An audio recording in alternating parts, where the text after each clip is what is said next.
আসসালামু আলাইকুম।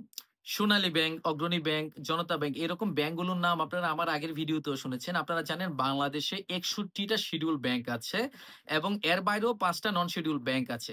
তো এই প্রতিষ্ঠানগুলোর বাইরে ব্যাংকের মতো কাজ করে এরকম আরো কিছু প্রতিষ্ঠান আছে। যেমন আমি ২-১ টা উদাহরণস্বরূপ বলি।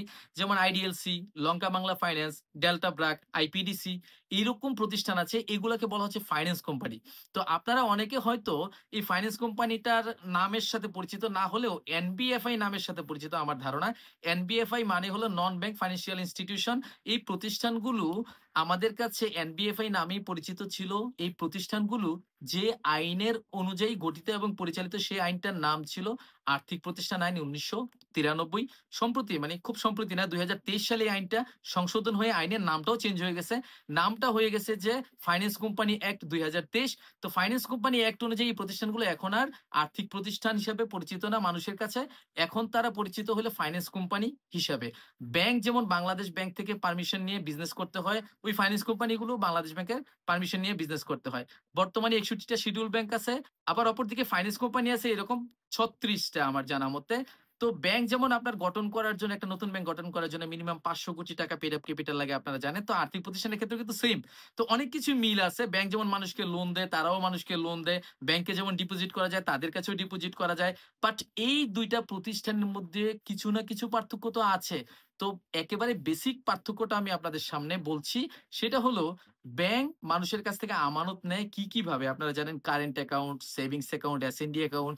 তাছাড়া একটা নির্দিষ্ট টাইমের জন্য আমানত নেয়। যেমন ডিপিএস, এফডিআর, ডাবল বেনিফিট এরকম বিভিন্ন নামে। তাহলে ব্যাংক যে আমানতগুলো নেয় সেগুলোকে মোটা দাগে ২ টা ক্যাটেগরিতে ভাগ করা যায়।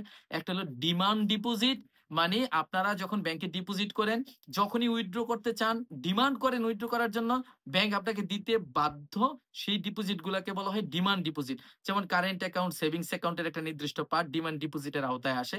আর বাকি যে ডিপোজিট গুলা ব্যাংক নেয়, যেমন ডিপিএস এর মাধ্যমে আপনার কাছ থেকে টাকা জমা নেয়, এফডিআর এ নেয়, ডাবল বেনিফিট স্কিম বা অন্যান্য অনেক ধরনের স্কিম আছে ব্যাংকের, আপনারা জানেন একেক ব্যাংকের একেক রকম।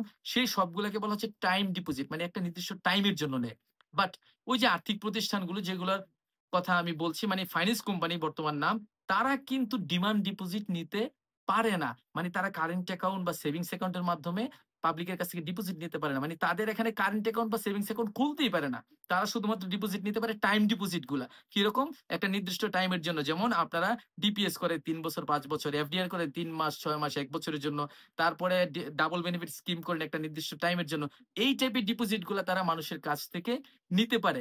যেহেতু তারা কারেন্ট অ্যাকাউন্টের সেভিংস অ্যাকাউন্ট খুলতেই পারে না, সেহেতু তারা কাস্টমারকে কিন্তু চেক বই ইস্যু করতে পারে না। বাট ব্যাংক কিন্তু চেক বই ইস্যু করতে পারে।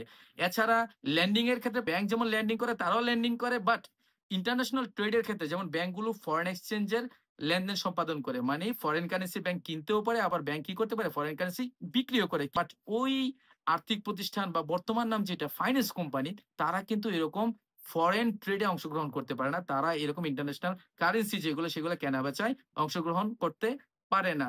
তো আশা করি আপনারা এই ২ টা প্রতিষ্ঠানের মধ্যে বেসিক যে পার্থক্য এই জিনিসটা বুঝতে পারছেন।